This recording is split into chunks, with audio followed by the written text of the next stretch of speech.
Hey everybody, good morning. It's great to be back here in Hillsborough County. I have a feeling I'm going to be here quite a bit over the next couple of years. I'm joined here today by Commissioner Mark Glass from FDLE, Special Agent in Charge Mark Brutnell, who's the FDLE Tampa Bay Regional Operations Center Director, Captain Richard O'Connor from the Tampa International Airport PD, Assistant Statewide Prosecutor Deborah Bell from my office. We've got Sergeant Steve Gaskins from the Florida Highway Patrol, and Assistant Special Agent in Charge Micah McCombs from Homeland Security's Tampa Division. Florida's a law and order state. I think by now you guys know that. We've got a great governor who backs our law enforcement and who makes sure that our communities are going to be safe. We're going to do everything we can to put bad people away and protect our families and our children.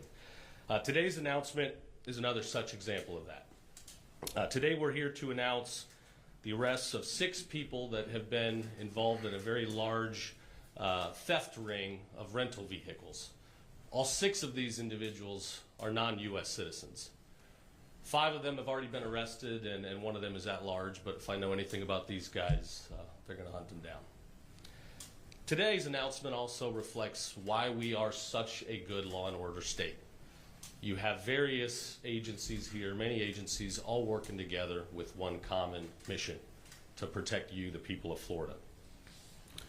So these criminal alien ring members, they stole nearly 50 vehicles. Many of them were stolen from rental car lots, but some of them, they would put trackers on the vehicles and wait for a family to come in, rent the car, and then they would steal it later. So just imagine you're coming in, you rent a vehicle, you're taking your family to Disney World or somewhere fun for spring break, and you get out and your car's gone.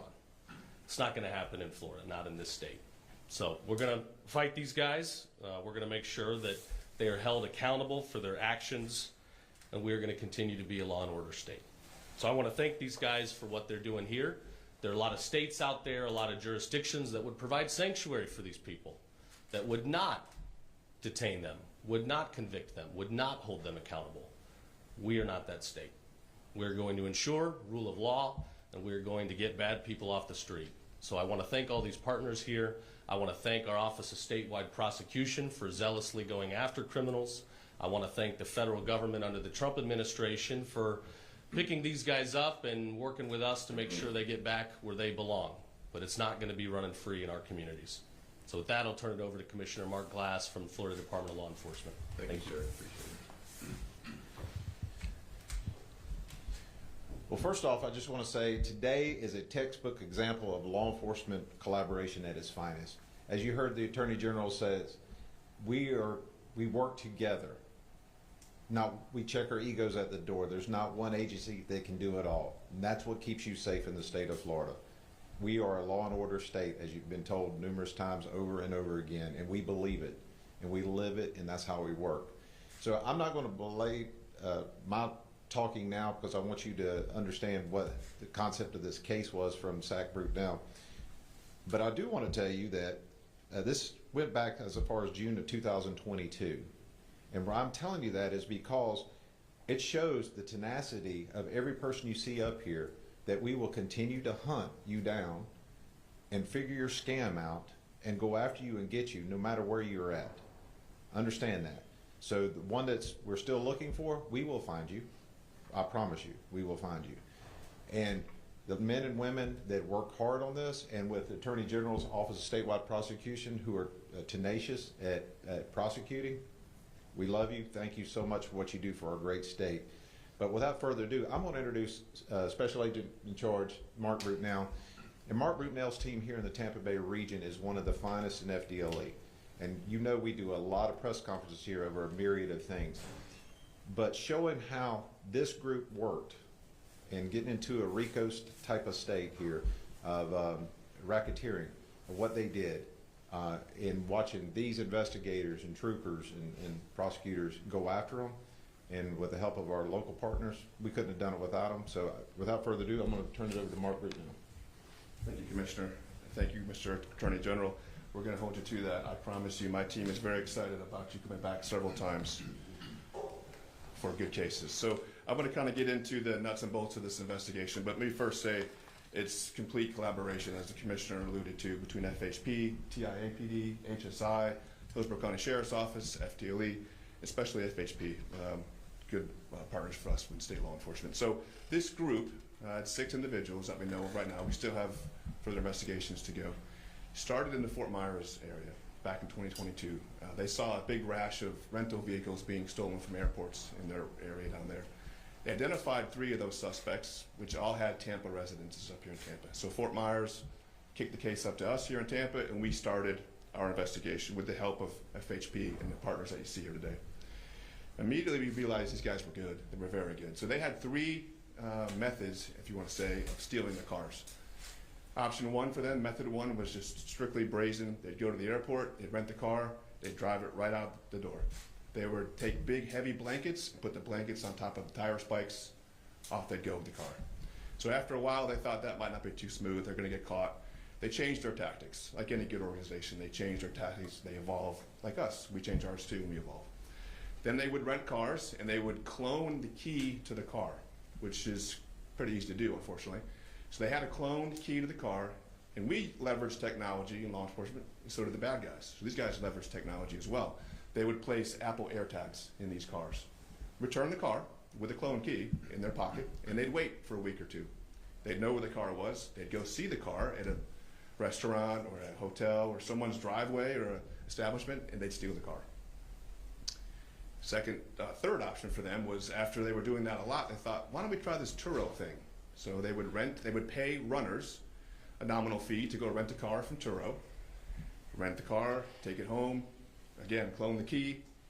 This time they realized Apple AirTags would attach to anybody's Apple phone in the area. So they switched, again, evolving tactics, to Samsung tags. This is where they got really creative. So at this point, they would put the car with a tag, obviously hide the tag in the car, let it go back, and then they would wait for sometimes up to a month. So the car would have several iterations of rentals, so they would not draw attention to them. And then at the appropriate time when they were ready, they would go steal the car. When I say cars, we're upwards of 50 to 80 cars. These are high-end SUVs. The majority were Escalades, Yukons, Suburbans, very, very high-end cars. So once they had these cars in their possessions, they would re-VIN the cars, and they would get clean titles through some associates of theirs. A couple of dealerships here in Tampa were involved. They also had some folks down in the Miami area that helped to do that, and they would sell the cars. Cash-only cars sell. So again, like any good business, they have options. If you want a car that's been straightly stolen, it is what it is. It's stolen. It's anywhere from $5,000 to $10,000. If you want a car that's been stolen and it's got a good clean VIN per se, that's $15,000 to $20,000. Now their best package that they offered, probably the most security I guess you could say, is a stolen car, a fraudulent VIN, and a clean title. That's going to run you about $25,000 to $40,000. They did this over and over and over in the vast majority of the counties here in Florida, but also multi-state. And again, it's cash only. We have an instance here where someone purchased a Rolls Royce for $35,000. Oh. Now, I mean, I wasn't born at night. That was last night. So, I mean, you meet somebody in the parking lot and you're going to buy a Rolls Royce for $35,000 cash. There's something going on there. But these guys did it over and over and over until we caught them. With the help of the guys you see behind me, did a great job of catching these individuals. We have one that we're trying to convince to come in. We've talked to him. He's thinking about it, but we're tired of talking to him. So his name is Inti Alonso. If you know where he is, please convince him. He has an active arrest warrant. A Rolls Royce. I just had to stop it. A Rolls Royce. That's somewhere, we're talking like $500,000 car, right? For $35,000. A Rolls Royce. This is funny. This is funny. Let's look up the price of a Rolls Royce, right? Here we go. Rolls Royce prices varies greatly depending on the model and customization, but expect to pay at least $354,750 for a Ghost, $394,350 for Cullinan, $422,750 for a Spectre, and $505,750 for Platinum. Are you serious? $35,000? $35,000 for a Rolls Royce. Crazy. Please advise him to do the right thing, turn himself in. Otherwise, I have all the confidence in the world we will catch him. It's just a matter of time. But if he wants to make it a little smoother and easier for himself, please turn himself in. So that is kind of the down and dirty of this case. A lot of work went into this, a lot of analytical work, a lot of surveillance, a lot of technology, a lot of court orders. Our prosecutor from the statewide prosecution office was with us thick and thin all the way through. Again, collaborative effort. I'm very proud of the law enforcement agencies here in Tampa Bay. We work together hand in hand and produce very large-scale cases like this. You guys are victimizing citizens, visitors, tourists. We just can't have it. So with that, I'll turn it over to Lieutenant Gaskins with FHP. Hey, thank you this morning. The Florida Highway Patrol, this is a crystallizing case of partnerships we have between state, federal, and local law enforcement agencies. From the Highway Patrol side, this initiated from a basic traffic stop, what the Highway Patrol is out there doing every single day to ensure public safety. In this case, 2 years ago, a traffic stop led to a more in-depth investigation. And during that investigation, we discovered that vehicles were being stolen, VINs were being stolen, retitled, all those things that you just heard about. Once the two agencies realized that the cases were working together, we collaborated together with them, and we started putting bad people in jail. 81 cars recovered that are stolen. And again, our criminal interdiction unit with the Florida Highway Patrol here, especially in Troop C, Tampa Bay area, outstanding job on their part. Jeremy Fields, my trooper behind me here, was the person who started it on our end. And so those efforts that they do, they're very good at how they do these investigations and following up. And all that information led to the collaboration that you see that we're able to give you today. So unfortunately, we've had some innocent victims here where they bought cars. Again, like the SAC just said, if you're buying cars, we will take them back. So if you have a deal that seems too good to be true, it's too good to be true. So no cash offers. We don't buy cars in Walmart parking lots and so forth, things like that. If it's too good to be true, walk away from it. Don't be the innocent victim here, because you're going to lose out on that. Again, thank you for having us here. Thank you for covering this story, because all these agencies that are working together are making Florida safer and trying to put bad people in jail. Thank you. Thanks, guys. I got two more things I want to say. So first, again, you've got 6 criminals here, not one of them a U.S. citizen. This shows the dangers that have resulted from, the Biden, reckless border policy. Our state and every state across the country was vulnerable to crimes like this that put our families and our citizens in danger. So I'm happy to crack down on this.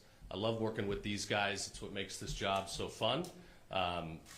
Proud to announce again, as you've probably already heard, we are the first state in the country that has not only our statewide law enforcement certified by the federal government to have delegated responsibilities to help with ICE enforcement, combating illegal immigration, but all of our sheriffs are certified under 287G as well.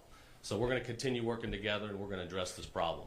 I believe we've got the best law enforcement in the country, and that also means we need to pay them better.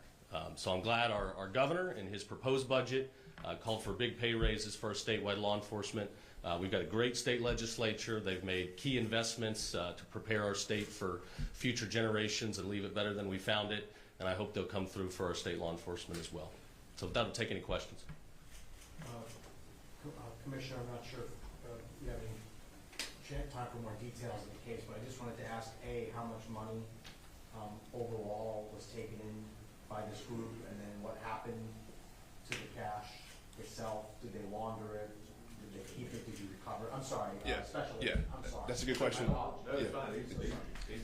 I'd say He's the one doing all the work. No, these guys do all the work.